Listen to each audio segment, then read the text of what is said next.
Почему двигатель швейной машины, мотор, при трогании с места гудит и плохо машина стартует? Вот сейчас эту ситуацию я вам покажу и расскажу. С вами Деда Швей, мастер по швейным машинам из Екатеринбурга. Поехали. Ситуация вот такая. Подкладываем ткань, опускаем лапку, нажимаем на педаль. А сейчас слушайте и смотрите. Вот такой вот звук я имел в виду. Вот такой. Двигатель гудит и машина плохо трогается. А потом в определенный момент понесется резко. От чего это происходит? А происходит чаще всего от того, что мы с вами, вы нарушаете последовательность начала шитья. Там есть один момент интересный, многие его просто игнорируют, внимания на него не обращают, а он вот именно для этого важен. То есть стартануть на машине, тронуться с места, начать шить так, чтобы не было вот этого момента гудения. Гудит сам двигатель от того, что там ток переменный, на этот двигатель поступают все коллекторы, практически все, не все. На современных компьютерных там двигатель постоянного тока, а вот на большинстве машин двигатель переменного тока. И вот это гудение переменного тока мы слышим. То есть гудят обмотки статора, якорь вибрирует, и через пластиковый корпус, через кронштейн все это передается в том числе и на машину. И вот все это вместе создает вот такой вот звук гудения. Бывают звуки страшнее, бывают звуки менее страшные. Я выбрал один из двигателей наиболее-менее шумных. Вот так вот, под рукой, который был, на том показываю. Если бы здесь был двигатель Серпуховской МШ, такой черный, у которого еще педаль одно время была даже с кнопкой, те моторы еще сильнее. Они буквально ревут, стоят на месте, а потом как понесутся и не успеваешь шить. Итак, смотрите, что мы с вами нарушаем. Именно.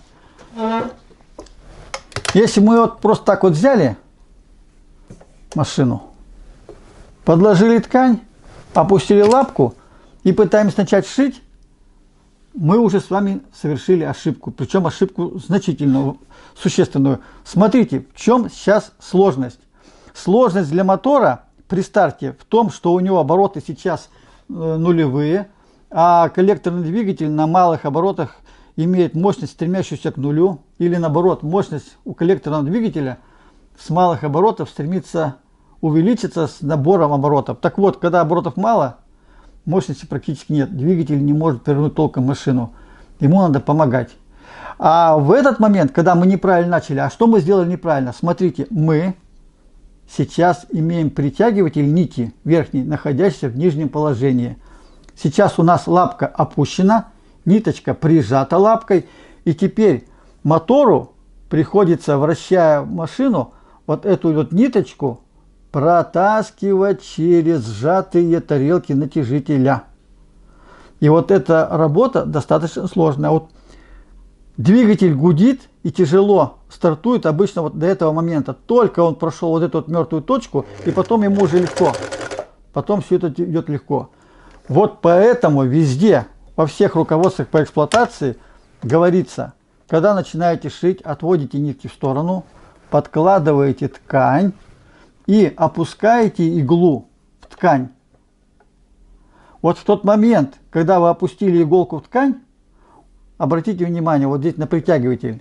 Игла вверху, притягиватель внизу. Игла опускается, притягиватель поднимается. То есть игла опустилась, притягиватель дошел до своего верхнего положения и все остановился. То есть вот ту нитку, ту часть нити, которую мы с вами когда неправильно начинали, он уже вытащил.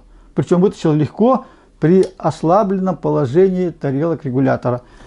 Теперь опускаем лапку, и машина у нас даже без помощи руки будет стартовать легко. Все просто. Вот еще раз продемонстрирую. Вот. Абы какое положение было. Опустили лапку, начинаем шить. Двигателю тяжело. Поэтому вот этот момент очень важен. Вроде бы мелочь, но просто обратите внимание на это. И еще один момент. То же самое касается вот этого притягивателя. Надо контролировать его положение. В обычных машинах нет электроники, машина не контролирует его положение. Также при окончании шитья вот этот момент тоже надо учитывать. То есть, когда закончили шить, Даже если иголка у вас вверху, не торопитесь поднимать лапку и вытаскивать изделие.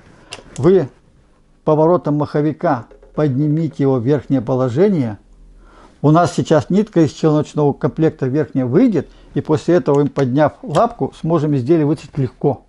То есть здесь уже и тарелочки освободились, и нитки из челнока уже нету. Вот этой верхней, она уже вышла наверх. То есть вот такой вот, вроде бы мелочь, но вот многих эта мелочь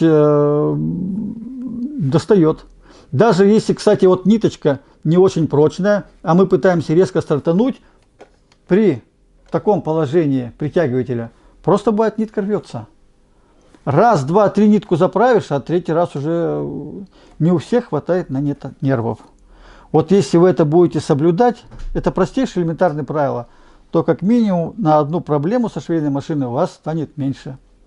Ну, на сегодня все. Комментируйте, подписывайтесь, ставьте лайки.